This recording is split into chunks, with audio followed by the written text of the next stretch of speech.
Hey y'all, it is your girl Shay back with y'all for another one. It looks like we on our 10th episode, so I'm doing good. Praise God.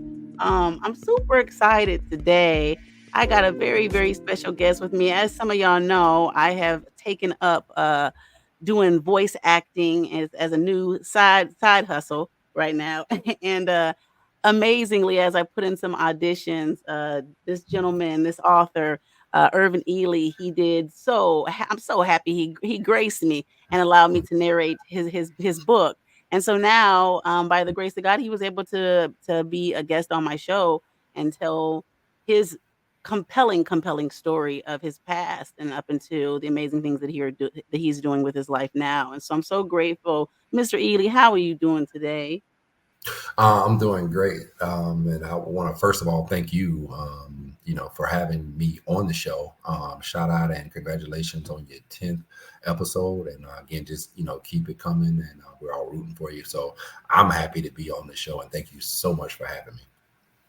I appreciate that because yes, it's been new and I think honestly it's been 2 months, like only 2 months.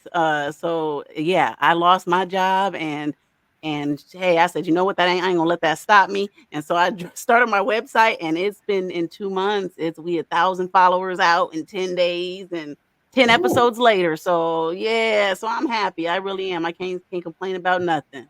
Yeah, that's very impressive. Seriously, like 1,000 followers in 10 days. Like I've been doing some of this stuff for a while, and seriously, I don't BS people. That's very impressive that you've been able to do that. So I'm glad to be here.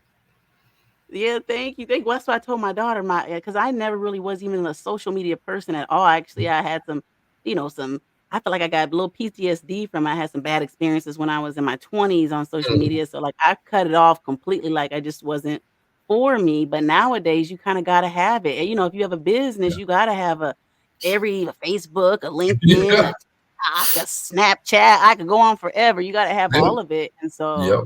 I had to get back in the game, and so not that I like it. And so my daughter, she's my assistant and kind of keeps up with my social media. She said, "Mom, yeah, 1,000 followers in 10 days. That's good. I've been trying to get there for Yes. years." I said, "Really? Seriously. Are you Seriously, serious?" it is. Yeah. That's amazing in 10 days. Okay. Seriously. Yeah. Okay. So I ain't mad. So, but let's more talk about you. So, like I said, I'm so happy that I'm able to narrate your book, Future Millionaires. And after doing my little homework and kind of really finding out about your past, I blows my mind, movie type stuff, and I know you went through a lot, and that's what we're gonna talk about today. So I don't by any means want to glorify what you went through because I know a lot of it was probably stressful and you went through a Mhm. lot. You know what I mean? We gonna talk about it. And I will want to start out by saying this as well. Viewer discretion is advised too with Mhm. what we're about to talk about. So I just want to put that out there. That may be some stuff that with Definitely. suicide and things like that. So I just wanted to be very mindful to that as well. But let's get into it. So first off, my first question I usually always ask on my guests is if someone didn't know you, didn't even know about anything that you did, was a pure perfect stranger to you, Mhm. who would you tell them Irvin Ely is? So again, my name is Earvin Ely. I currently reside around the St. Petersburg, Florida area. I'm from the SIP, Mississippi.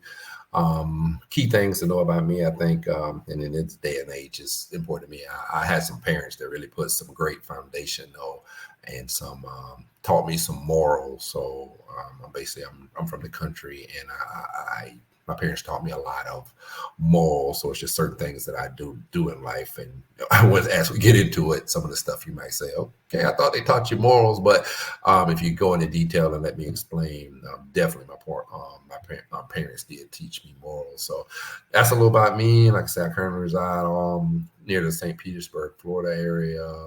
We do just a litany of things. So I'll let you, decide which ones you want to go into. But that's pretty much it as far as just a basic of knowing me. So Awesome. Perfect.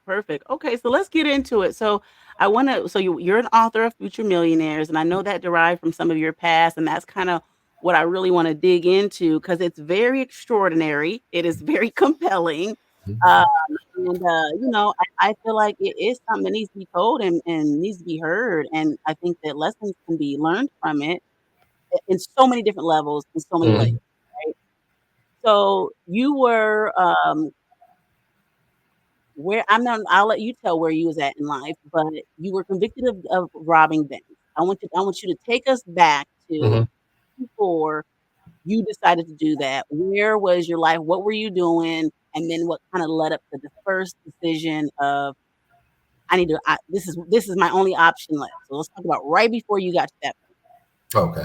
So just to back up just a little bit, and again, first I want to say, anyone who's listening, I'm not trying to glorify this. What I did was wrong. So, um, we were involved in bank robberies, allegedly. I guess not allegedly this time, but yeah, we were involved in bank robberies, and so this is not, any kids. This is not the future. This is not a success. You shouldn't go into that. I'm not trying to glorify that. So, I'm trying to say if you have been into certain things that you can change your life around. So that's what I'm getting at here. Again, I'm not here to a role model because that's just not me, and I'm not trying to glorify this. But to speak on me, yeah, I was.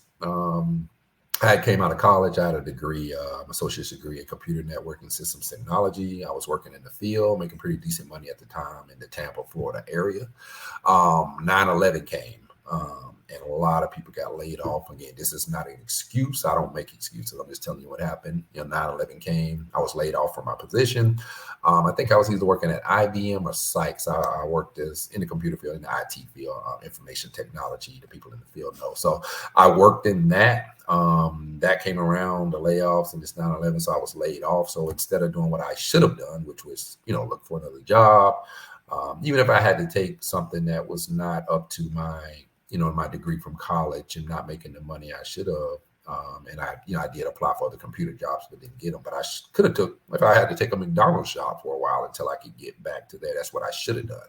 I didn't. I was prideful, and other things. And so I, and let me back up a little bit more. Before that, I sold drugs. I sold marijuana, mainly, pounds of marijuana, dealing with marijuana. So I did that, and I got my baby mama at the time got pregnant, and I said to myself, hey, I don't trying to bring a kid into the world. I'm kind of trying to change my life. I don't want to be a drug dealer and got a kid. So I basically gave all that up. I gave some of my bigger customers, some of my friends, and basically gave the drug game to my friends and said I'm out. So with that, I was working, full time, and all my money was coming from working. So when I get laid off, again, I'm like, it's like no money now. You're laid off, and I'm like, okay, I don't even have my little weed drug customers to make my little side hustle income anymore. So in my mind, again, I'm not justifying this. I'm just telling you how I thought. So in my mind, I was like, well, I have to do something. Even the drug game, it takes a minute to build up a customer base if you're going to make a decent living off that. It's not like you just tomorrow say I'm going to start selling drugs and you're making a $50,000, $100,000 tomorrow. That's just not how that works. So I gave away all my customers. So something fast, I needed fast, quick, like I was going to be out in a week or 2 weeks, out of my apartment or whatever. So bank robbery is something that you can make a lot of money in fast. So I got into bank robberies, and it just went from there. So I'll let you tell me what other questions you want to ask. But yeah, I got into bank robberies, eventually some co-defendants. I got out of it, point. Oh, started no, some business. hold on, Irv, hold on, wait, hold on. We gotta stop. Don't tell him yet. Don't tell him yet. Don't tell him. Okay. Hold on. We have. I want to back up a little bit. Okay, Okay. so you said so you was first hustling pretty much. You was Mhm. hustling whatever it was you was hustling, right? Mhm. Yep. And you said that you gave all that up. Was there something that happened in the game that made you just say? Because most hustlers, if you're doing good or whatever, or I'm saying, there's a reason why you give up the dope game, right? So did something happen that made you want to Right. stop that or no? So that very good question. So what happened was nothing street related. It just, again, I had a baby on the way. I had my son on the Okay. way, and I wanted to get out of it. I didn't want to be, risk, going to jail and missing him. And so I wanted to get out of it and do what was right. So that's why I gave it up. It wasn't, anything to deal with the street. The money was good. The life, I enjoyed it and stuff. So it wasn't anything to do with that. It was just, I was saying, hey, let me do the right thing and get out of this and transition in, because I have no excuse. I have the intelligence, I have the degree. So I'm just like, just go work, get you a job, and just let's do that. You ain't got to worry about none of these, things you got to worry about with drug dealing and stuff like that. Awesome. Okay, so then what made you go to, because I know you said that you had a good upbringing, and Hmm. so what made you go to drug dealing at the first in the what was, what was the allure? What, because you said you kind of had it wasn't like, some people who just don't have nothing to eat or they're trying to survive. Was it that, or was it just the allure of the lifestyle? What made you go to that and I'm saying air quotes, Hmm. criminal lifestyle? What made you go there? So money, and then like with weed, it wasn't really a big deal with me. Like everybody smoked weed. I had friends, so to me, it wasn't really a big deal. And then I love extra money, and then the stuff that comes with that. Cars, women, Right. clothes. So yeah, and my last name's Ely, and anybody that's watching this that know the Ely family from Mississippi, the men are. Let me try and keep it appropriate. The men are they like their women. Let's just say that. So Okay. yeah. Okay, nope, I understand. Okay.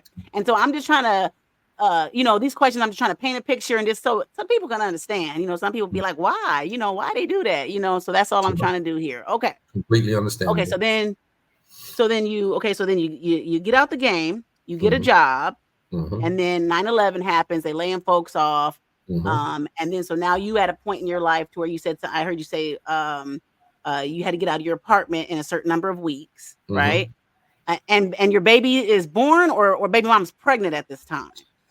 Let me think. I believe if either baby mama is pregnant or I think he may have been born at this time. Yeah, I think he was actually Okay. born at this time. So So he's um, little. So you already got him. So you already yeah, know something's gotta move because yeah. I got a mouth to feed now. Yes, and Okay. so actually, yes, he was born. I remember. Yep, he was born, and so yes, like I got that, and again, I had given away all my, the weed game. It's not Connects. really, exactly, and Yeah. my customers. So I gave all my customers to my friends and stuff. My You wasn't I getting them back. yeah, exactly. And I got good friends. If I had wanted to, I could have, probably got them back. But a lot of them, I gave the weight customers to my friend, and that meaning the bigger customers that bought bigger things. But the majority of my smaller customers, they were just gone wherever they went or whatever. Like it was no getting that back. You couldn't just start back tomorrow and say, okay, I'm back in the weed game. I'm making $100,000 a year. It don't work like that. You have to build that clientele, and I didn't have time to build a clientele because I was had a baby, no job, basically going to be out in a couple of weeks or a month.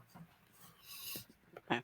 Okay. So cool. So now your thought process is a bank. Now, let me just be the first to say, Mm-hmm. you gotta have the utmost confidence in yourself to want to walk up in a bank and either lay everybody down or however, you know what I'm saying? Like that's a Yes. different ball game. It's a completely different ball game. Like even the hardest, whatever you want, to criminals or drug dealers or whatever, still don't got enough guts, so or I'll say confidence in themselves Mm-hmm. to be able to walk up in a bank, armed or unarmed, masked or unmasked, whatever. And we'll talk about how you did that. Mm-hmm. You know what I mean? And so, where did that confidence like even come from, or where did that thought process come from? So and they didn't. My parents didn't install that in me to do this, but I'm very confident. My parents they just taught me all type of things. Again, when I was 10 years old, I was driving. I would drive 50, 60 miles to take my father to the hospital. I was responsible for concession stands. I drove tractors and cut grass. My parents brought me up, and I appreciate them for it. They were like making you ready for the world. So it wasn't all this kid stuff like they baby the kids now. And I just think they baby these kids and they're not ready for nothing. And that's a lot of stuff. But that's another story. But again, they gave me that confidence. And again, when you need money, there's banks are, that's where the money's at. So Right. that is where I said, hey, I'm going to go. And then the other thing was, I wouldn't, because I had other dudes like, hey, this drug dealer over here, this dude here got him. I'm not into robbing other people. Like, again, I have some morals. And even though I did mess up with this, what I did was wrong. I wasn't going to come take your money, Shay. It's like, Right. you lose that. My mind tried to justify it a little bit by saying, okay, this is the bank, they're federally insured, some taxpayers gonna lose some money, but it ain't like me coming and taking your last. So that was my Right. mindset, not trying to justify, but I'm just telling you how I felt. Nope, I 100% understand that. Okay, so and then before we get into the actual, because I want to talk about how you did it, Mhm. but I want to go back to your parents because that's what I think a lot of people probably think of, or and you say you was raised by good people. Tell me a little Mhm. bit about your parents. I know you did say that, well, at least I know because we've talked, that you lost your parents early when you were a kid. Can you talk a little bit more about that and maybe how that affected you? Sure. I know I did. I lost my mom in like the third grade. She died of a heart attack. We come home one day and she had just barely made it into the house, and we found her dead on the bed. So that was my Oh, mom that died around when I was in the third grade. And my dad, which was older, he was probably about 55 when he died, but lung cancer. And I was with him till the end. It got bad. It ended up tumors getting in his brain, and just they did the radiation, and it was just a downhill thing. So it just got worse and worse from there. But they definitely instilled in me a lot of good stuff that they thought, and that's where I give all of them the credit for that. So, but yeah, mom died of a heart attack, and my dad died of cancer. Shout out to and then TBC. what did they do for a living, hon? What did they do for a living, Irv? So my mom was a teacher, and my dad was a actual teacher too for like a trade school. I don't know if y'all have up there like a P Tech type thing, but it's like a trade school, and he taught auto mechanics basically at the trade school. And then my dad was, my whole family are like entrepreneurs, so he had a baseball field. Again, I would work the concession stands on the weekend. He had a nightclub, so he had a lot going on. Okay. So yeah, so and I wanted to ask more about that just because, yeah, so you did clearly have good working two-parent family, Yes. working, you know what I mean? And so and even though you lost them early in life, Hmm. they did still instill, morals and values and, all Yes. that stuff in you.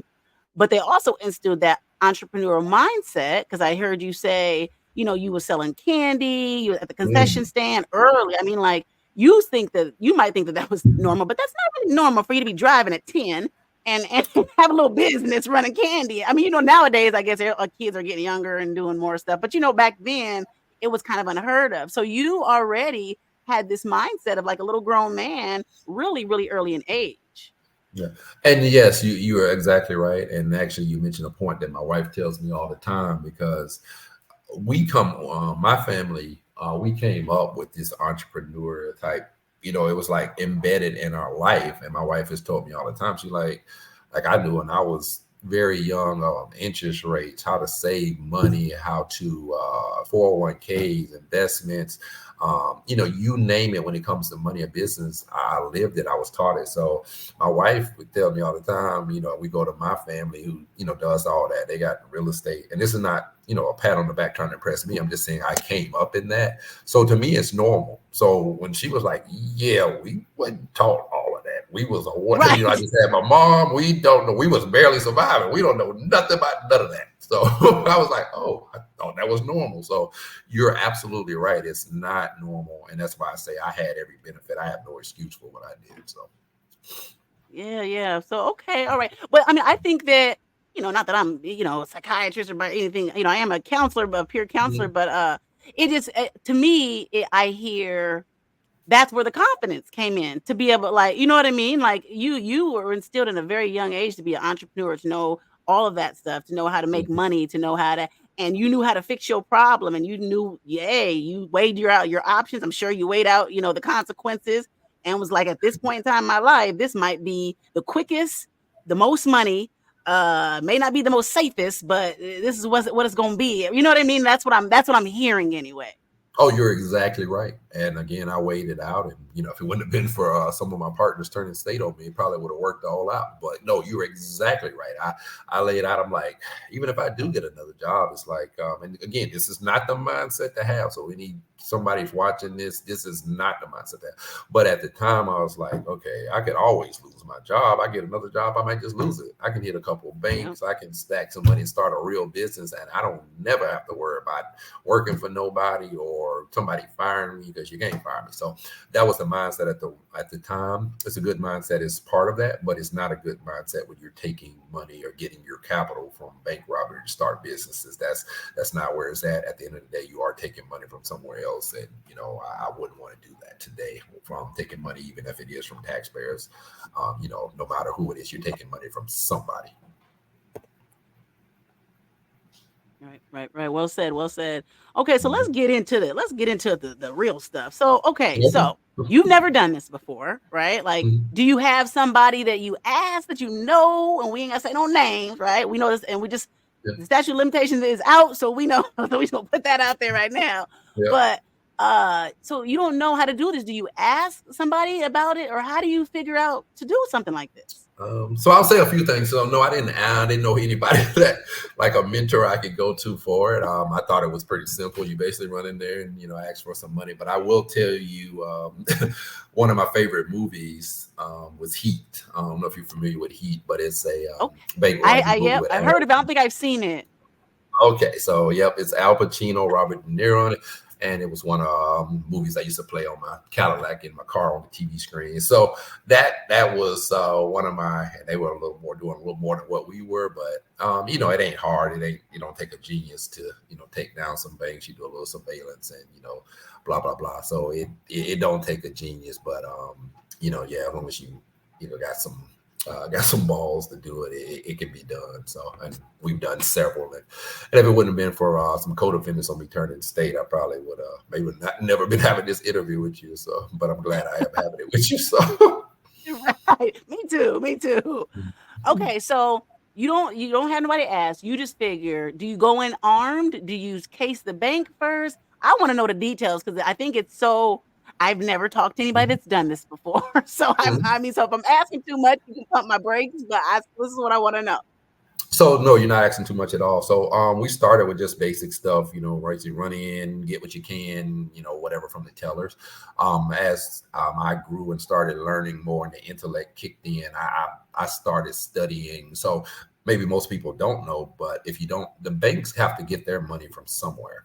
Again, this is not an outline for anyone else to be doing this, but if you think about it, so when you go to the bank, let's say you go cash your check, especially 20 years ago when we were doing this. Now it's different. A lot of people using their card and stuff, but 20 years ago, or especially in the 90s, like when people even had checks, you would have to go to the bank on Friday and cash your check, or you go to the bank and get your money out. Yep. So the bank had to have a lot of money there to be able to do that. Like, let's just say you went to the bank on Friday, cash your check for $1,000. Think about it. If 1,000 people come in there, that's $1 million that they have to have on hand to be able to cash those checks and pass out. So I figured out at some point the bank is not making money in the bank. They have to be getting their money from somewhere. So when you see the Wells Fargo trucks, some of these other trucks, they actually deliver money to the bank on a certain day. So on a Thursday, Bank of America may get 1.5 million in cash.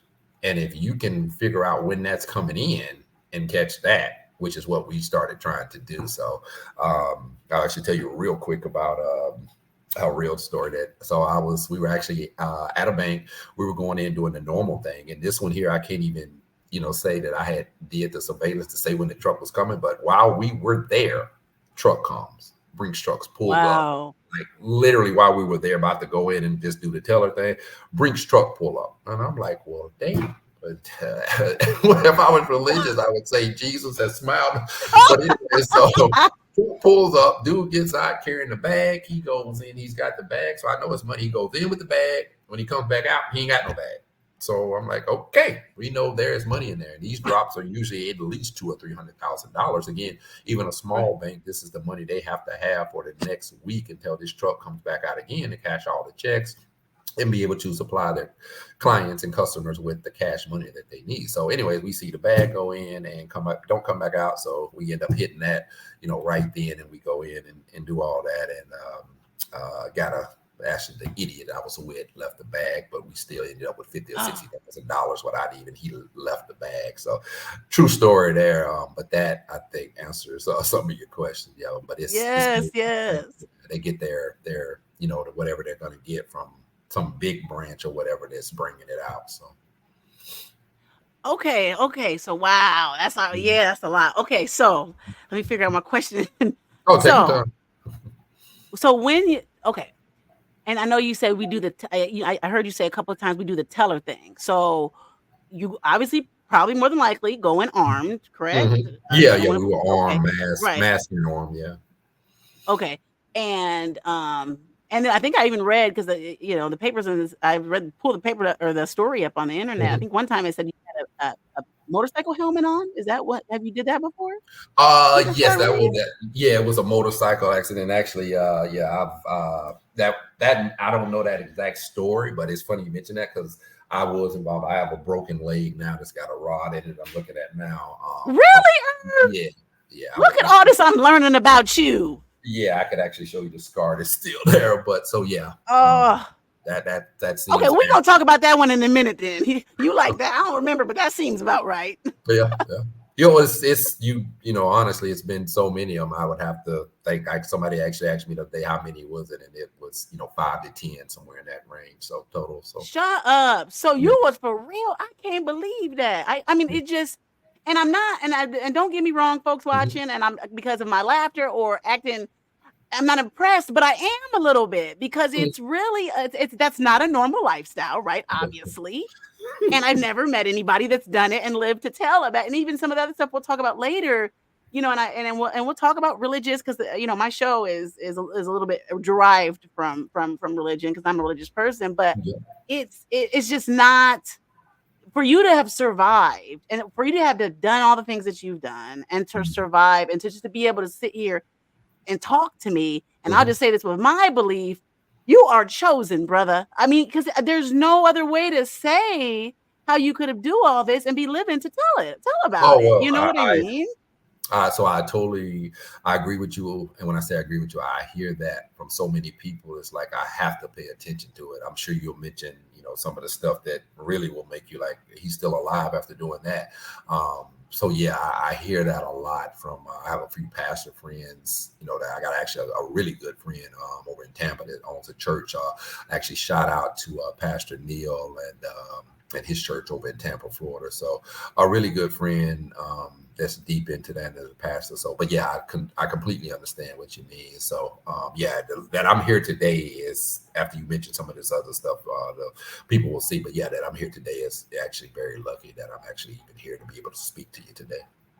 Yeah, yes. Okay, so okay, let's get back to it. So you go in, you're armed. You said Hmm. you do the teller thing. Do you give them? So let me tell you. So let me give you a little backstory. I used to work at a bank. I was a Hmm. teller at a bank. Oh, Okay, and here's what's gonna be crazy too. We got robbed. Okay, I was working. So look, how I told you we destined for this, Irv. So we actually got robbed. But now, mind you, when the gentleman came in the bank when I was working, he didn't come over to me. He went to the teller that was right next to me, mm, and he wasn't armed, but he walked in. But obviously everything shifted. It was almost like the energy shifted when you know what I'm saying, when this guy came in because he was a little. mm, You could just tell something was not right. He didn't hmm, very good. So he walked in. He was unarmed. He did have a bag, and I think I wasn't paying attention to that until after I kind of realized what was happening. Because I'm busy. It was on a Friday. It was on one hmm. of them, where the money probably came, and we're all cashing checks. So Yep. I it's was just Friday. I'm Good day. busy. Exactly. So we're busy. And he walks in. I noticed them, but and this is when I'm young. When I worked at the bank, I think I was 19, 18. I'm 41 now. So this is a long, long time ago. Hmm. And but I noticed, and me being a teller, we have all the security. Like if we're getting robbed, there's a button underneath the thing that you hit. If you're gonna get robbed, you kind of Wait signal with money. your hand. There you go. Yes, yeah. So I was trained in all that. And so at the time, he goes over to the teller next to me, Mm, and I guess gives her a note. So he's unarmed, and I guess mm, the note just said, and he slid the bag on top of the thing, not to where he's of course showing everybody, obviously, hmm, but he did walk in with the bag. But hmm, he slid the bag over to her, and I guess the note said, "You are being robbed. Put everything in the bag." And so hmm, she, of course, turned white and did as he said. About hmm, I don't remember if she hit the little alarm, but somehow I noticed that okay, shoot, we're being robbed right now. You know what I'm hmm, saying? But it was so quiet and so you know what I mean to where we didn't like there was people in the bank. We just acted normal. They put the money in hmm, the bag. He walked out, and then after that, that's when they alarmed everybody, so everybody got out, and they called the police. So Mhm. I say that to say that was a different experience. But you go in armed, so you create a ruckus. So do you lay people down like we see in the movies? Do you go up to the top? How did you can talk about how you did it? Mhm. So, and let me explain this a little bit. This just came to my mind, so I'll hit on this first. So the reason, and he was a smart guy as far as if you are ever caught. So when you go into a bank and you pass a note, I'm gonna say here in Florida now, states are different and feds different, but I know Florida. So when what he did, if he was in Florida and you wouldn't pass the note, that's a second degree robbery. It carries a max of 15 years. Worst case scenario, trial and they don't like your work. So, but that you could come out with probation or something on the low end. So it's a totally different crime when you pass that note. And that's a smart person would pass that note, because if you're passing that note again, you're not facing these charges that I'm facing. When I go in, when we allegedly went in, and yeah, it's more of a lay people down, guns are drawn. That's a life sentence in Florida. You're under 1020 life, which means Florida has a statute or a law called 1020 life. If you use a gun in a crime, a minimum of 10 years mandatory. Minimum. If you just use it, I got it on you. If you and it goes up from there. If the gun comes out, if somebody's shot, and at the worst case scenario, it can be a mandatory life sentence. And even with just a possession of a gun on you, going to trial is a life sentence up to. So my charges carry life sentences if they wanted to give them to me, if I went to trial and carry that. So that's the difference in that. I just want to point that. That's why people use the note. The note is a significantly reduced crime as opposed to that armed robbery, and rightfully so. You pulling out guns on people, that's a lot more dangerous. So, but yeah, so I've been in and allegedly been in and laid people down. The one I was telling you about, sometimes I would be driving, and I will tell you this.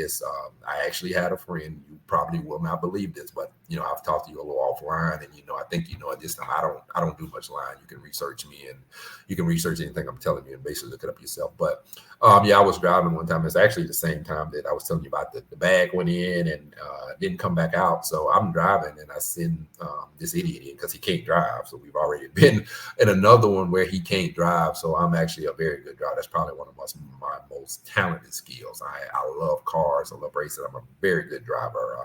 I run from the police just for fun when I was young on the interstate, just See, to I'm do dead, it. So Irv. Now, yes, so stop.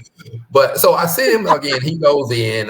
So yeah, he laid everybody down, and you're not gonna believe this, but he gave him a speech out of the movie Heat, and it was like, "Hey, everybody, get down. Nobody's gonna get hurt. The money's federal insured." Anybody that knows the movie Heat knows what I'm talking about. So it's a speech that Robert De Niro gives when he's in the bank, and this idiot that I'm with gives the same speech, and he's giving the speech so bad, and he comes out with like 40 or 50 grand, which is great, but you left like 300,000 in the bag, you idiot. And so because he's uh, busy trying to do Robert De Niro's part in the damn. yeah, giving the See, speech, and it's like he come out to the car. I'm like, where is the bag? You just, I got 40,000. I'm like, where is the bag? And I'm really right? calm, if you can believe it. And I'm about to go in and get the bag myself, and then it's somebody. I see people on phones, and I was like, okay, we gotta go. But Yeah, so you gotta go. yeah. Okay. Wow. Okay. So when you go in and you laying everybody down, so let's talk about this. I'm referring to like the first one because I know the first one probably got to be the most intense because you never did it before, right? So Mm-hmm. you go in, it's everybody. So how is it? It's more than I don't know if you want to tell me how many people is it? Just you and one other person? Is it a team of y'all? How many people go in? No, so it's only one person that goes in. You really don't, unless you're doing something bigger than what we ever did, you only really need one person, and all the tellers. If one person come in, let's say when you work, if I come in and to you as a teller, a lot of times the other tellers would see what's going on, especially you got guns out and stuff. They automatically will Right. start stacking the money up and like, here, get this. Hey, they pay me $15 an hour. I'm not dying about Right. this. So, yeah, like get Right. this so you can go. So you don't need a bunch of people inside, you know what I mean? Like something out of a movie, unless, there's armed security in there. Now that's a whole different story. Okay. I would avoid anything that's got armed security there on staff. If I surveil a bank that's got armed security, I would leave it alone.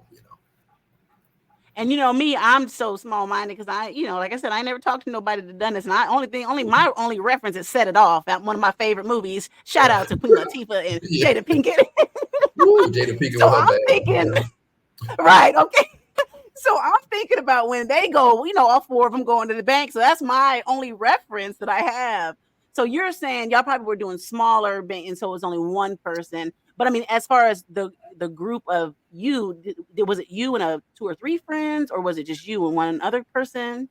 It was a group of us, probably about three. But when we would actually Okay, go, it would only be two of us. Again, the movies is great, but you don't need all them people in the bank like Set It Off. Again, unless you are, trying to take down the biggest bank of America in New York City, where they got armed guards and it's 10 tellers there. If something like that's different, but a normal sized bank that's got 3, 4, 5 tellers and a few customers, one person, when you go in, and rightfully so, they see this idiot pull out a gun, they like, okay, whatever you want, we done. So you would right. only need that one person. So yeah, we've even when we had actually one of some of the last stuff that we was going to do, but actually got arrested before that. It was coming in and trying to take the whole vault down, and that would have been I probably would have used another person with that. But yeah, everything we ever did was like one person in and one person driving. So Okay, we gotta go back to that, taking the whole ball down. Lord have mercy, what am I getting into? Okay, so we gotta talk about that too. Okay, wait. So now we in the bank. Okay. mhm. The first one, I hope I'm not asking too much. Did you go in or was you driving? So allegedly they would say, I think the first one I went in, got that was the very Okay. first one, basically a learning experience. So yeah, and that's why I was telling you, the person that was driving, they panicked. I've never seen something like that in my life. But yeah, the guy I was with literally panicked when I came out, and Okay, hold on. he Wait, don't tell him. literally, Don't tell him. Wait, hold on. No, wait, hold on. Don't tell him yet. We still gotta go up. We gotta go. We gotta get up there. Okay, okay. so you go in. Mhm. You go in. Are people cooperating when you walk in? Or first of all, are you scared? Are you nervous? I mean, you are sort of nervous, but it's not you got a gun, you're the criminal, like, it's the scare, it's mostly on the other side. So Right. yeah, I wasn't that, scared enough. Of course, you got, some of that going on, but it's, in my opinion, it's really, and again, this is not to try and tell nobody to start robbing me. You shouldn't, and there's much other thing, better, less um less violent things to do if you were going to do something like this. But no, you're not really worried about that. And then this is a, like, we would have a count. This is a 2-minute thing. So the Okay. yeah, ain't nobody, like, the police are not going to get there. You know what I mean? Unless you just Right. happen some, you going in and they just right there and see you, which you wouldn't be outside with your gun. It's just, you're not gonna, the police response time is 5-10 minutes probably. You're in there. I would have a 90-second count. You know what I mean? And even they haven't even hit the alarm yet. So Right. like Right. in Right. some movies, you'll see the count actually starts when they hit the alarm. My total time in was probably 2 minutes, 3 minutes max. That's before the alarm, everything. 3 minutes, I'm in, out, and gone. So it's really difficult for police to respond in that amount of time to something. So you already know, like, even if you are nervous, this is 2 minutes out of my Yep. life. Yep. Get in, get out, and then that. You know what I mean? Like I think not that I would ever be in that position, but if I was in that position, that's how I would calm my nerves, I guess. You know Hmm. what I'm saying? Like, cause like Yeah. if I had challenging conversations with my job, and a lot of times I'm like, you know what? It's a 5 minute conversation. It'll be over before you know. You know what I mean? Exactly. So right, right. So okay. So you get in. Are people the first one? Are people Hmm. cooperating? Are they cooperating the way that you? Because obviously you had to envision. We as humans, you had to envision this before you go in, or how Hmm. you want this to play out. Yeah. Did it play out for you the way that you envisioned? Did it work out that way? Like, was everybody cooperative, or did something happen that was like, oh, I didn't expect for that to happen on the first one? I did. Everything goes just like you would think it. Again, when you got guns out, and God forgive me for all the people I scared and stuff, and that friends of mine scared allegedly when we was doing this. But yeah, I never had any, like, people who usually guns out. They're very cooperative. Of course, you don't want to get shot or anything like that. And of course, they didn't know my character. I wasn't going to shoot anybody. If you didn't give me the money, I just would have left. But of course, they don't know that. So yeah, they were always very corrupt. The only thing that I can say that really ever went like really wrong was I did get some we've gotten bait money before or a Yeah. exploding die pack. So that's Yep. when you take it's Yep. a yeah, it's a sack of money up, and when you take it out the bank, it actually explodes and colors all the money and all that. So we've had that happen once, but that was the only like we'd never had some person or whatever like saying like, "Oh, I ain't giving it to you," or you know what I mean. Like people are, and rightfully so. Like, "Hey, you get this. They don't pay me enough for this. Bye." Right, right. No, yeah, and once again, it's my little small mind. With then watching the movies that you have one, there's always that hero in the movie that wants to be the hero and get up and try to fight the bad guy. You know what I mean? And so Yeah, I guess yeah. I'm thinking that, but you're saying not really. That's never really happened. Other than No. that, it's just that bait pack that kind of happened. Yep, yep. And that's the only thing that we've having happen. So I mean, you may have some here, but that's just not most of the people. Why are you going to get up and risk your life for something that ain't even yours? That's insured. You know what I Right. mean? Like, so yeah, I've never had to experience that. So Okay. Okay. So then so and I know we talked about this before, but I want to talk about and I keep saying that, but y'all, me and him obviously I'm narrating this book, so we've had several conversations off camera. So, but we talked about how articulate you are. yeah, And so tell me about that because we talked about a teller. So talk to me about that because I will say, and I have a Facebook book post, and I've dealt with this my whole life because obviously I'm a Black woman, and Mhm. and I'm pretty articulate too, and I have people that come up to me all the time. Oh, you talk well, and you are so articulate. I'm like, well, Yes. am I supposed to talk dumb? Like, what is this about? But now I say that to you because you do, and you don't talk as if I don't want to be putting people in boxes, but you don't talk hood, you don't talk street. You know what I'm saying? No, And and I, so you know, yeah, so talk a yeah, little bit about that with the teller. Yes. so yeah, I completely understand, and that's from again, I had no excuse for being, and again, I've been, and this is not again to pat myself on the back. I'm saying this because I'm telling people that if you did come up in the hood and didn't have a lot of options, you may have more of a justification of doing something. It's not a justification, but at least I can more understand it. I don't have that. Again, I came up. My parents were teachers, even when they died, and I moved down here with my aunt and uncle. It was a two-family home. They were teachers, so and plus I'm blessed with a high level of intellect. And again, I don't say that I'm just giving you facts. My intellect is well above average, and that's not to pat myself on the back. I'm just being honest with you. So if you hear the articulate that I do speak very well, and I actually think I don't speak very well. If but several people have. Lots of people have told me that said the same word that you said, that I'm very articulate. So to me, it's actually one of my worst things. Actually, one of my best things that I'm really skilled in is like math. So math and science is what I'm in. So the language and speaking is actually my downside. But I do know people have said that, and I do know I'm above average in a lot of that. So even though I would hang out and be in the street and all that, I can actually, you can take me to your corporate dinner, and I could actually talk to some of your managers and stuff. It wouldn't embarrass you. So that comes from my parents, and that I was blessed with a pretty good level of intellect. So that's what you're hearing there. And so, but we talked about. You said one of the tellers at court was able to talk about how articulate you was Yep. talking. Yep. When yeah, so talk a little bit about that.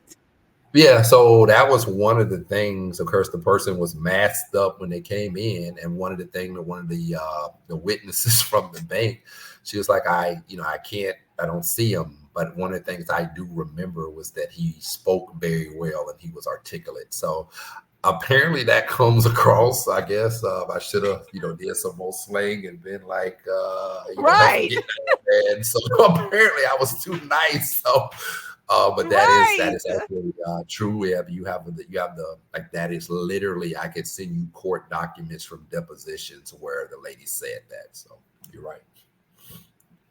Wow, wow. So then when you went in, was you just nice? Was you just like, will you please put the money in the bag, ma'am? Like, what's happening? No, it's just she could tell. It wasn't that. It was like, hey, put the money in the bag. But it's just like you speak, articulate. I can understand what you're saying. It don't have to be, again, I can go. again, I could go over to South St. Pete right now and hang out in the hood with my niggas and speak, about hoes and cars and niggas and everything else. I can talk that, but I can Right. also I could go and talk to your manager about an IT project that needs to be done and about Microsoft, and about programming languages, visual, you name it. I could talk about it, and so I can cope in both worlds. That is what I call it. So I've been blessed with that. All right. All right. So you go in, you're and so you're not yelling at anybody, you're just telling them what to do, they do it. You get the money's in the bag, and you run out. Now, you have what is it? The person waiting in the car, the getaway driver. I couldn't think of it. Yep. Yeah, the getaway There driver. So you got you the go. Yep. getaway driver. And so tell me about I don't know if it was the first one, but you said the your getaway driver got spooked on the first one, So yeah, I or had was it and this was a is why different one? this was on the first one, and this is why I said he was never driving again, which is why I was driving in one of the previous ones when I sent him in and he left the bag in there, and obviously he couldn't even do that. But I digress. But back to the first one. Yeah, so he was driving on the first one. I said I'll go in and handle all of that. So I come out literally, and he panicked. We left, and he literally started just driving around the block, like make a left here, next left, he made a left, next left, he made a left, next left. And he had totally panicked. And we were back in front of the bank. And I'm like, what? Shut up. Oh, yeah. And I had to like, nigga, drive straight. If you turn one more time, I'm going to kill all of us. So, yeah. And that clacked him back in. But I had never seen nothing like that. I wouldn't, if you were telling me that, I wouldn't believe that. He totally panicked, like started driving in a circle around the bank, literally. I'm like, what are you doing? Yeah. Wow. So, yeah. So, yeah, it's a high stress Wow. environment. If you're not, I guess, built for that, you can panic. So, I've definitely seen that before. Yeah. Well, yeah, and that's a thing. Like if you've never done that before, you don't know really how you gonna react when I've been in certain situations where something really high stress, high energies happen, and I reacted in a way automatically by reflex. I'm like, oh my god, I didn't even know I would even react that way. Yep. And shout And so Yep. Shout out to go Michael ahead. I'm Britt's sorry. goal was I'm sorry to interrupt you, but it just you make me think of things. And I'm gonna shout out Michael Brinson's goal, who was an OG I was locked up with, and he told me, he said they called me Irv, and they were like, the one thing don't do. Anything can be fixed, whatever he say, don't ever panic. And my friend had Right. yeah, so but all right. Okay, so you got him straight. Now you got him straight, and literally he driving straight. Yep. So y'all go back to your house, to their special spot, because obviously Good you got a question. bag of money. Good question. Yeah, So yeah. no, Tell me what you happened. want to. So no, obviously that car, somebody's seen that car. So there's going to be a description Okay, of that sent out to the police. So if me and you did a bank, we left in a Honda Accord blue. That's going to be just the description that police everywhere are looking for. That's a major crime. That's going to go out. Like everybody's going to be stopped what they're doing. They're looking for a blue Honda Accord now. So no, you don't want to drive that. Say you're in St. Pete, you don't want to drive that 30 minutes or 20 minutes to your local wherever that you're going back to, unless it's right around the corner. Other than that, no, you want to switch cars. So we would take that car, drop that off at somewhere. It might be a Lowe's. I've left them at Lowe's, Home Depot. Drop it off somewhere. Change cars. Have a secondary car there. Now, once you get in that secondary car, they're looking for Shay's Honda Accord. They don't know Shay, but they're looking for your blue Honda Accord. Now we in a white Cadillac. right, We're good now. We at that right. point you can relax. We've traded. We out of that car and we're good to go. So yeah, you definitely you do not want to stay in that car there. There's someone's going to give that description of that car a lot of times when you leave. So yeah, to answer your question, yeah, we And, would change cars. and obviously that's not your friend's car. That's a stolen vehicle, right? So you get into another stolen vehicle, and then Actually, no. right? It probably should have been. We were Oh, young, and I don't tell you no lie. So it should have been to be more, but no, we would actually use like just want to, somebody's our friend car, maybe my car, friend car, and it's really pretty. It's really okay because again, once you transfer into that second car, that's really the end of it. Like they're There, still looking for that, exactly. what you call it. So even if it is your mama's car or something, unless they start really digging and get onto you. Now, if somebody's told on you and they start investing, that's a different story. But other than that, they have no way of really figuring out, what the second car is. You know what I mean? Like if we left the bank and let's say we went to your friend Jaleesa's house and we left it, they're not going to know to go to Jaleesa's house and see what car that was taken from there. You know what I mean? Right. So yeah, you're pretty good with that. So So then after that, you got a bag of money. You go mm-hmm. to wherever it is you go to, and what you count the money immediately, obviously, right? Mm-hmm. So then your first one allegedly, how much money do you think you got around? Very small amount. So I would love to sit here and tell you millions, but again, I have to keep it real with you. First one, I would say around $10,000, $15,000. Which ain't a lot of money. This was back in early 2000s, but still not a lot of money. $10,000, $15,000 would have been like what the first one was. And then you split that between however Yep. many people with it with you, right? Yep, Okay. the two So people. So you split then, that between two. So you okay, just so risk your yeah, life for a few $1,000s, 5, 6,000, whatever it is, split in between two of 15, 7, 5 a piece. So you just risk your life for 7, 5. So again, this is again, if anything, I should be embarrassed of that. So I'm not here to trying to tell somebody to do it, but I'm just giving you what it was. So that's what it was on the first one. no, and I appreciate your candidness. That's what we're here for. So okay, so then after that, so as your first one, Mm-hmm. what were so? And I want you to keep it. I mean, you always have kept it real, me. So I really that doesn't even need to say keep it real, but I just sometimes it sounds good. So keep it real.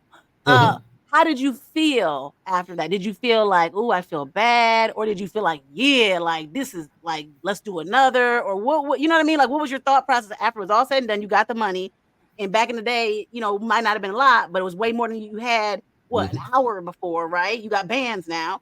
How did Mm-hmm. you feel? So me, again, I'm business minded. So my thing is, okay, I need to take this and I need to do something with it, business related, so I can flip it. So I got into, I don't know if you remember, burning CDs was a big thing. Yes. Okay, so early 2000, burning CDs. So I actually, and it may not have been at the first, it may have been at the second one. Don't quote me on it, but I ended up getting a store. So I was selling CDs. I started selling CDs because again, you can't. I tried to tell, and I would shout out the nigga that told on me because I'm on my drink and I'll shout. William Reed is one of the niggas that told on me out of St. Petersburg, Florida. Ooh, And he dropping names, oh, I'm y'all. dropping He names. dropping Yeah, I'm dropping. names. So William Reed is a nigga that told on me out of St. Petersburg. The reason I went to prison, him and Nathaniel Bryan are the two that told on me. But I told them, especially William Reed, I say, we can't continue. This is not a job. We can't rob banks for the rest of our life. At some point, you're going to get caught. Like just the Right, number. At some point, something's going to happen. You can't. This is not a job. You can't do this every right, day. So I tried to tell them, like, let's get some money. Let's do something. We have to do something. We cannot continue to rob banks, or we are definitely going to prison. So I got money and I started doing business stuff. CDs.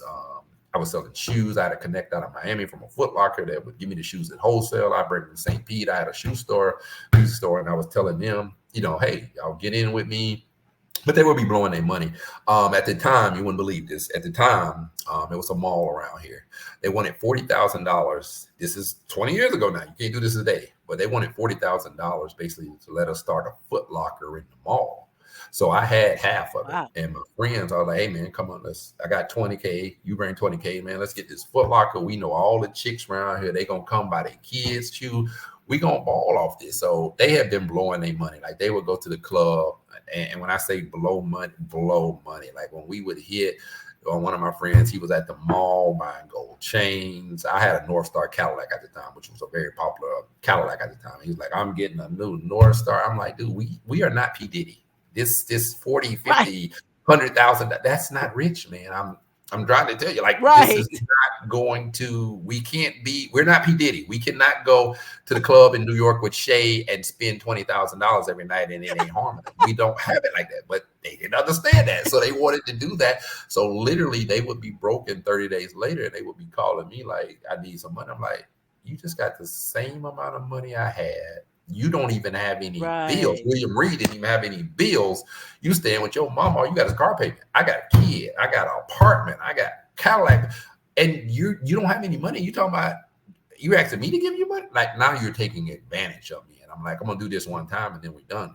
But you have to transition out of this. And I did. They kept doing and they got caught. And when they got caught, they told on me. So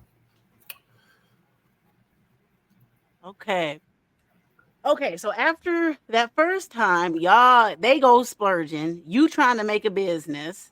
They mhm. don't got the money, so you're in. Are you back in this position to where we got to do it again because we don't have the money to get the Foot Locker, or what makes you go back and do? I mean, obviously you need more money, but I mean, like, Mhm. why after, why after that first time? What made you go back and do it again?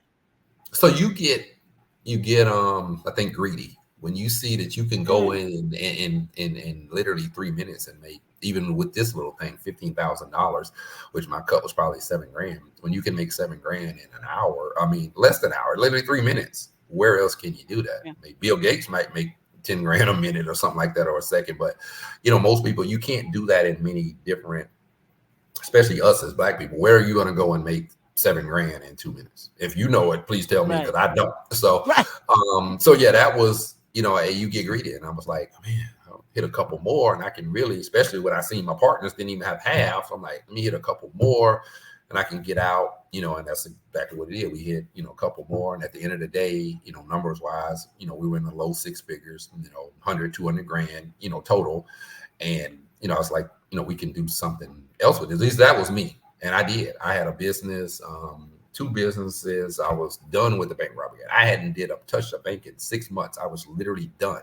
Had legitimate businesses, kid, and doing good. And these dudes were still over here robbing. And when they got caught, as you can probably imagine, first thing they did, well, it was Irv, and I actually have the video of that one day. I'll show it to you. But he was the main man here. He did it. Y'all give us a break, and we'll turn on him. And that's how I went to prison, and that's how I got there. Okay, so after your first one, you took like this, you started a business and started you had your own business, and then Mhm. about 6 months goes by, and then after that you decide to go back and do more, or they're just doing more and they tell on you, or tell me when you start doing more, because I know you said you've done more than one. So no, it was probably one, two. Then probably I started getting the business after two, and then I did like three, four, five. You know what I mean? And then after five, I'm like, I'm good. I got a legit business. Like I'm done. And I've been telling people that was with me, like y'all need to be done. Like save your money. Like and I even told them, like y'all can come into the business with me. These were my associates, my friends. I'm like, you can get into the business with me, but they were blowing their money, so they would literally have Okay. nothing. They would literally, I could give you, like, me and you do something, I give you $20,000 literally, which I've done 20, $30,000, which ain't a lot now, but back in the day, in the 90s, 2000, that was if you were 20 A and lot of somebody gave you money. $30,000, yeah, that was a decent amount of money. And they would just blow it. They were doing it on the back then. It was throwback jerseys, jewelry, women, and Hmm. just they didn't have the money for that. You're not P Diddy, or 50 Cent, or somebody who's really rich. Yeah, they can throw away 10,000, 20. It's nothing to them. You can't. You need to do something with it. I Right. tried to tell them that, and I know how money is. They wouldn't hear it. The women, and they wouldn't hear it because I was done after 4 or 5, and I'm like, and I even told them they wanted. They were still again messed up, and these are my partners. So I say, this is what I'm going to do for Right. y'all. I said, we're going to plan one more. This was after five. Five had been done. I was done and out the game. I had two businesses, selling shoes and a couple other things. So I was done. I say, listen, because again, these are my partners. I'm a real loyal type person. I said, I'm going to plan one more thing for y'all. I say, this is going to be a big one. This was the ball thing we were talking about, where we should have got $500,000, maybe $1 million. I said, I'm going to plan one more thing for y'all. But after this, I'm done. If y'all blow this, don't call me. Don't, you know what I mean? Because y'all are getting the same money I have. There's no reason why you should be calling me when I'm splitting the money with you.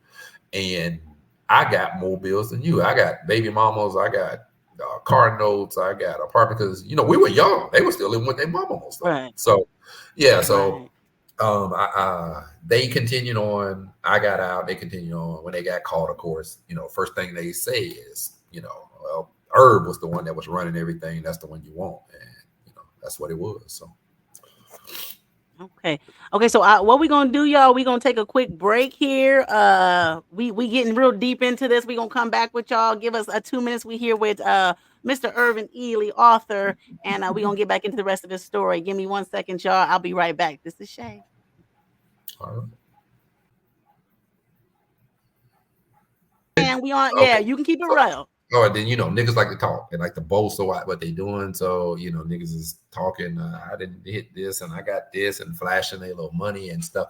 So that was an issue, but that wasn't the problem. The problem, what led to our downfall, was again, I told William Reed, who I said, hold on, you need more money. I said, I'm gonna do one more. Give me. I need to plan this. This is big. Let me plan this. But he's hurting for money. He does something else.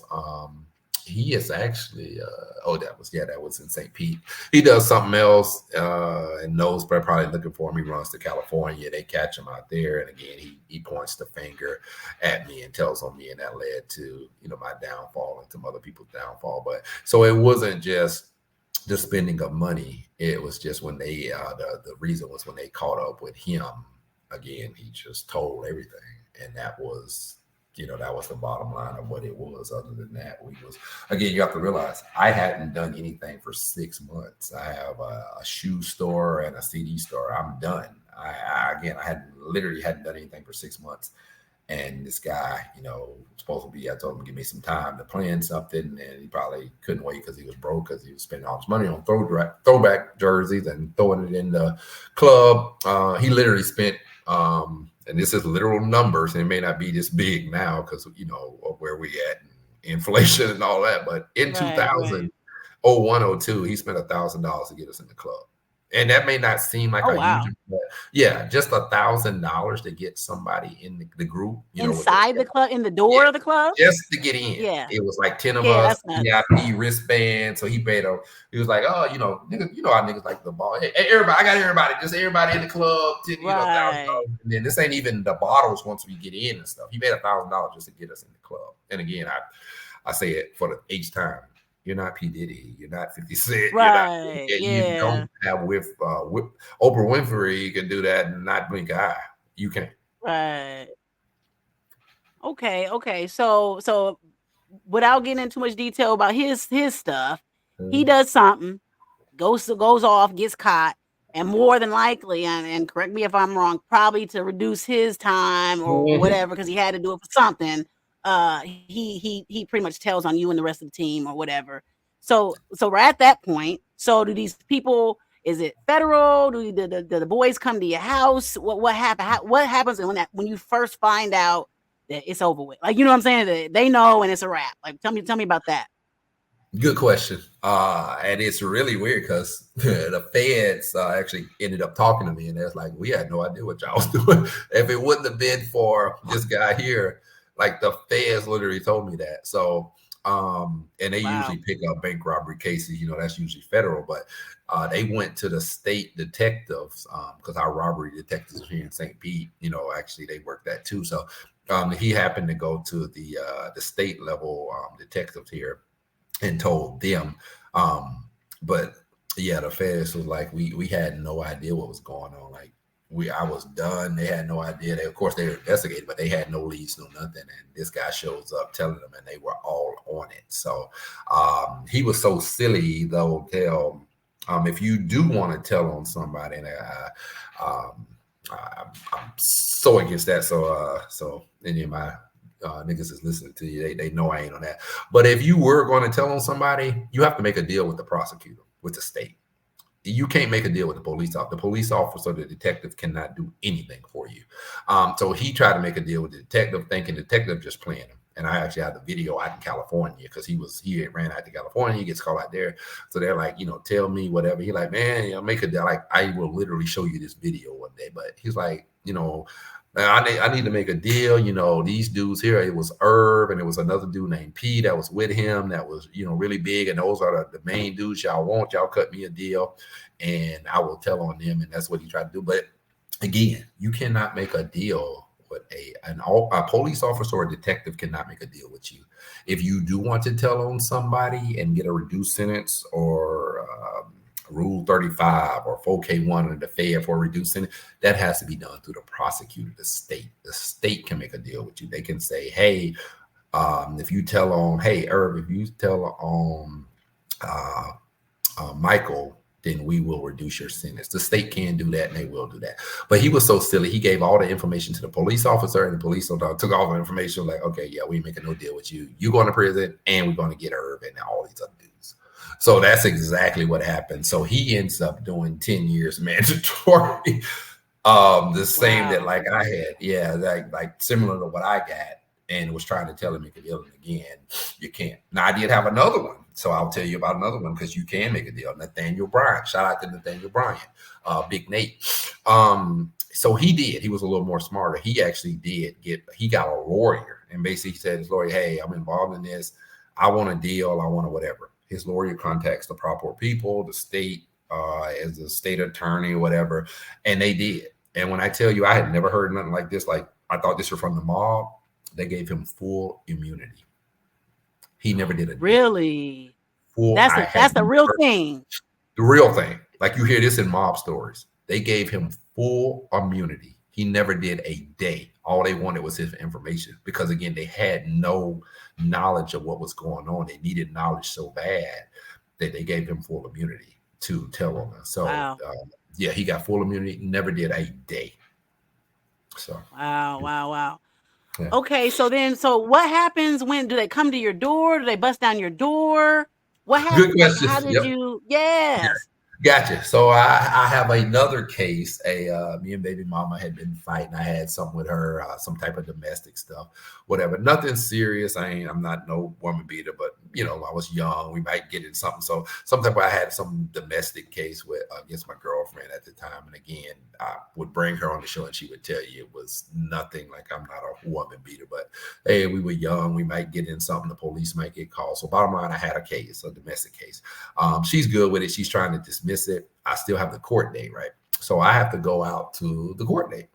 And of course, if this is bank robbery stuff is serious. So they are Mhm. looking at my court date. So, and I knew, I wasn't surprised. I knew, I say, I'm going to go to this. I don't want to miss the court date and have a warrant, and, have to be dealing with that. And I don't know if these people, I think they're looking for me, but I don't know. You know what I mean? I know some people, some stuff has happened. And I know they probably are, but I'm not 100% sure. So anyways, I'm like, if I don't go to this court date, I know I'm going to get a what you call. So I'm going to go to the court date anyways. Like I'm done. I've been done with the bank robbery for 6 months. So I go to the court date, bottom line, park my car, go in the courthouse.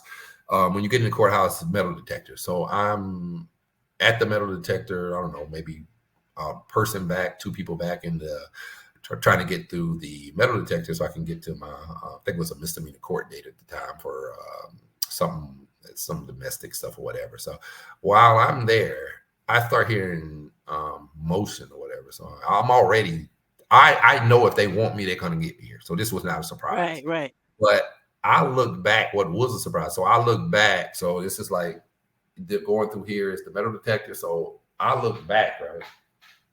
Uh-huh. And Shay, when I tell you I look back, you'd have thought it was something out of a movie. There were agents jumping out of cars, sliding cars to a stop, running, guns drawn through the courthouse, coming in the front door from outside because they must have missed me coming in because they'd have grabbed me in. But when they got to, they probably had Right. the people at the thing to tell them if this person comes in. When I tell you they jumped out that stuff like damn movies, out of cars, guns, and everything, and ran up on me, federal agents, sheriff, you name it. They're like, "Yeah, you're under arrest. You need to come with us." And that was how Wow. they booked me. And it's funny because I'm already at the courthouse, but they booked me. Right, right. It's like, okay, well, do we just go in here and So I had to go somewhere else, and they tried to question me and try to get me to tell on people. That just again, I keep it 100 with you. That's not you. I ain't telling them nothing. So that was just me. So, but yeah, that's how I ended up going in, and yeah, was arrested right Okay. there. But and then when you said you thought they may be looking for you, but you wasn't sure. Is that because you already knew about oh boy and that something had happened with him? Had you heard through the Ye- grapevine that he had told on yes. you, or okay, okay, Not that he had told on me, but I believe with him somewhere I had heard that he had got arrested out in California. So okay?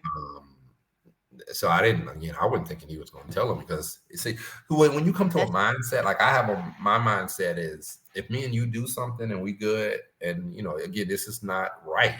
But if me and you do decide we hurting and we start selling drugs or something, they catch me, I'm not telling you. That's just how I was raised. I'm not going to try to get myself out of trouble by telling on you. Now, a lot of niggas will come here and right. look at this camera and tell you that, and they don't mean it because I've seen so many. I've got almost 20 years of prison, and I've seen people who say, "Oh, I'm real," and they come to the bottom line and they ain't. But I am. I never told anyone, so I wouldn't tell it on nobody. So um, that's and they don't like that. But yeah, that was the real deal of it, and it's because of him that I did 10 years in prison, and so because of me, I did the crime. But I guess telling is a new thing. I guess I don't know. It's Right. something new. So It's a new thing. yeah, Okay. yeah, That's for another story. That's for another time. yeah, yeah. Okay, so all right, so now you locked up, right? Mhm. So I know, of course, that whole process is long. When did you? How long was you locked up for? Until I know you said I heard you just say that you've done a total of about 20 years. So tell me about that. Did they give you 20 years right out? Did you get 10? Tell me about how. We don't have to go too specific or however specific you want, but Mhm. just when did you know you was going for a long time? Oh, I knew from when I came in my charges again, like I was telling you about the note thing. If you had the note, that's a whole different level of charges. It's actually a second Okay. degree felony here, and it's a max of 15. And I'm not, saying it's nothing, but it's not what I had. When you come in with the charges I had, which were armed robbery charges, they carry a life sentence, and I came in with Okay. multiple armed robbery charges. So I knew that I was going to be like, this is not probation. This is not 6 Right. months county time. This is you going to prison. If I get And you're lucky, it not might coming be, out. yeah, for a while. You know what I mean? So, Yeah. um, no, I got that. So we knew it was going to be a major amount of time. I knew it wasn't going to be something quick, and I just, when I found out, once you get in, you get your discovery and all that, and you start finding out the real detail of how they got on you and all this. So, um, and I found out, William Reed and Nathaniel Bryant had put me in there. So, um, but yeah, so I end up coming in. I'm in the county after about a year in the county. They were offering me 5 years. They offered me a 5-year plea bargain. And they had actually charged me with kidnapping, which, What? yeah. So one of the banks, I'll tell you real quick, one of the banks I went in Yeah. was like a bank that you don't go in. I know you were like, okay, you tell me about this is so much, but one of the Right. banks was, yeah, one of the banks was a bank that the public cannot go in. So I was in a bank that basically just say the public can't go in there. So I had Okay. allegedly robbed that bank. So I was inside of that bank that the public can't go in at all. Um, so with that being said, and my friend telling on me, um, it, that bank robbery there was one of the ones I was convicted of, and so again they offered me a 5-year sentence, and I should have took that, but my mindset at the time and my thinking was I had businesses, I had a kid, I had a woman I was trying to. I didn't want to leave the street, and I thought I had a decent chance, and I didn't want to take the 5 years, even though the 5 years was probably a gift. Like, nigga, take the 5 years and Right. go. Right. Yeah, I so my stupid butt, I didn't take it because they really didn't have much on me.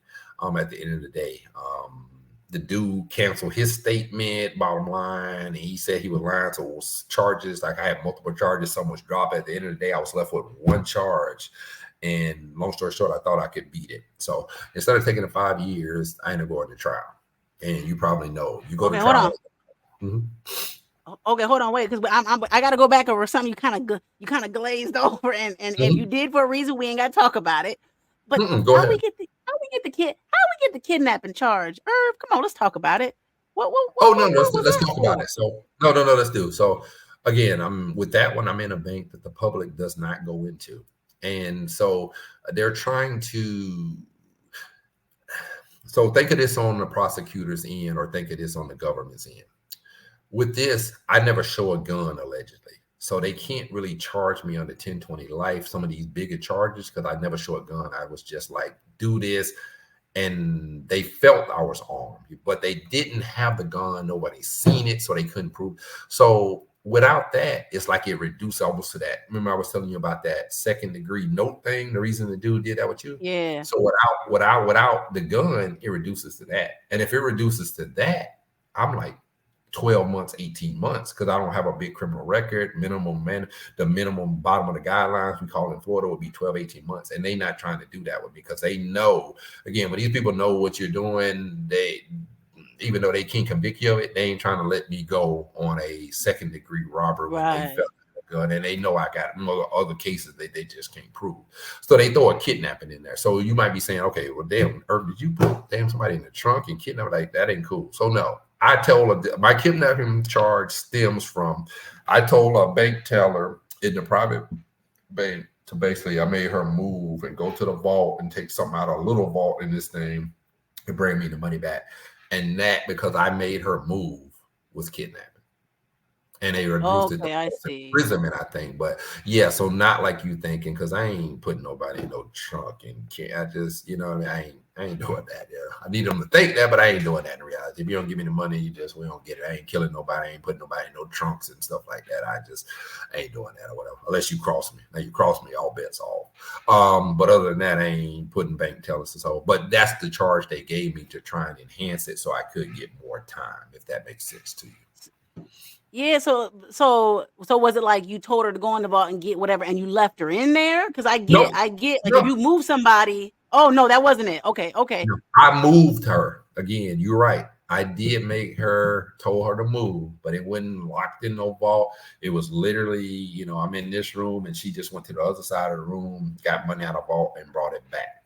So they gave me kidnapping. And then when they said they couldn't do it as kidnapping, they reduced it to false imprisonment. I mean, I held her against her will for whatever minutes or whatever. So it really ain't no kidnapping, okay, really no false imprisonment. But they're trying to add something to this second degree right. robbery because they didn't see the gun, so they can't make it a first degree.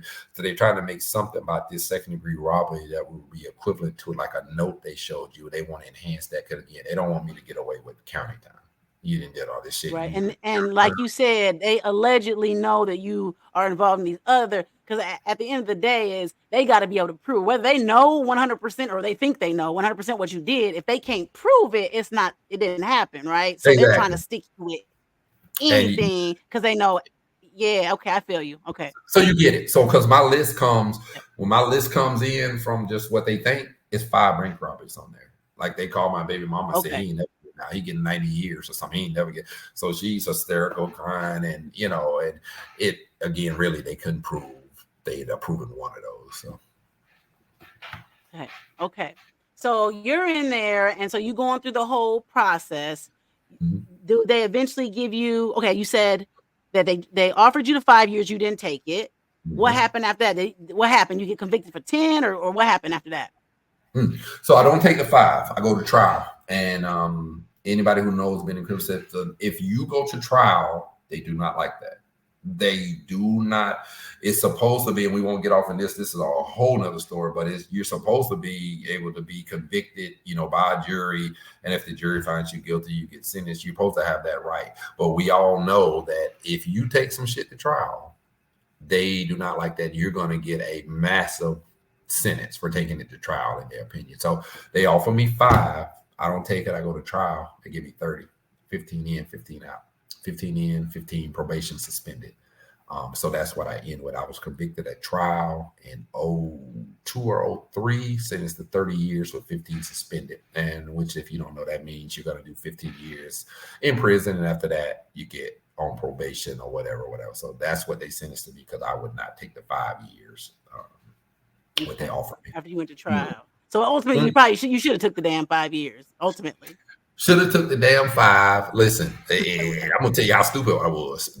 It was because I not stupid. I had business. I had kids. I didn't want to leave. I knew it's gonna fall apart. But at the end of the day, yeah, I should have took the 5.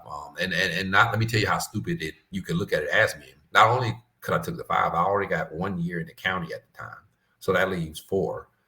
So on 4. here, yeah, and then on top of that, just look at my stupidity. On top of that, in Florida, on 5 years, in a lot of states, you do 85%. So on the 5 years, I was only going to do about 4.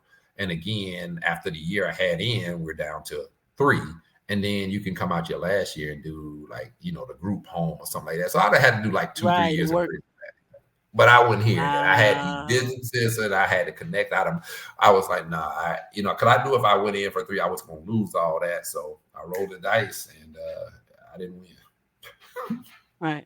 Right. Yep. Nope. That I mean that's being fair and transparent. That's what it was. Okay, so you get the 50, you get the 30 years, suspended Mm-hmm. 15, I think you said. You Mm-hmm. have 15. You Yep. end up doing, I think we talked about you did end up doing 10 and then got out, or tell me how much you Mm-hmm. actually did Yeah. No, and it's not you. It's just you usually don't talk to people that have multiple I know. bank robberies. So no. So I go in, right? They sentence me to those 30, 15 in, 15 out. I get in the law library. Again, I've been blessed with a intellect. So I'm in a law library. I ain't out there playing basketball and football on the prison yard. I'm in the goddamn law library because I'm trying to get back to Right. the house. So I am in there, and luckily, God has blessed me, or somebody has blessed me with the ability to read and understand and be pretty smart in that stuff. So I'm in there. I'm case law. I'm all this. So bottom line, I'm sorry, I'm knocking on this table again. But bottom I was gonna line, say, Irv, you hitting the table again. Irv, y'all, he keep hitting the table because he's into it. So we gonna forgive yes, him, okay? I got my hands on my lap now. So after that, bottom line is we appeal it. I go to the second DCA. Don't mean nothing to nobody, but I go to the second DCA in Florida. Second DCA says we reverse and remand. It was on some other mistakes that they had made in the trial. They were again they was it really was a weak case, so they really was pressing things that they shouldn't have been saying in there to get me off the street. And again, it's not me saying, the second DCA, the Court of Appeals here in Florida, said, yeah, y'all wrong. So they reverse and remand. Mm. So what that means when you reverse and remand, it means your conviction gone. Like Wow. it says the prosecutors messed up. We are overturning your conviction. You don't have it. That's huge. Don't have a Right. conviction anymore. Yeah. So now that comes up in prison, right? And then mind you, I'm actually in confinement because I've done I think I was selling weed on the compound, whatever the hell I was doing, a whole other story. But See, yeah, Irv I is know, inside with his business. I know. Yep. Whole other stuff. So I'm selling weed to everybody on the compound, whatever. So anyway, I'm in confinement at the time. The ruling comes through from the court, and the court supersedes prison. So they were like, Earvin Ely, you just got your case has been remanded. I'm at the thing. I'm like, I read this and I am blown. I'm like, wow, remanded. Like I don't have a conviction anymore. It's gone. The 30 years are gone. So Wow. yeah, so they take me back from the prison. I was actually in Marion County, Florida, Ocala, Florida. It's a prison there. So they convictions reversed. So they send me back to St. Petersburg to the trial court. Again, I have no conviction now. So now you can bond out. So I'm like, yeah, I think I'm good. I think I'm gonna check out right now. So I bond out. Right. Yeah, I bond out. And this is early '06. So I bond out. And of course, I bond out. I spent a lot of my money bonding out lawyers and everything else. So basically, when I get out in '06, I would love to tell you that I'm rich and balling still, but that wasn't the case. I'm low on money. It's '06. I just got out and nobody will hire me. I can't get back into the computer field. Who's going to hire? Yeah, you may have your degree in computer, but you're a convicted felon now. Even though that was Right. reversed, it's still showing on my record. So IBM, Psych, all my computer days, like, yeah, we good. We ain't, you can't come here. Right. So I was like, okay. So now it's like, and again, this is not a justification. I could have got some little job, but I'm like, I can't do my career I didn't went to school for. What are you going to do to make some type of income? And you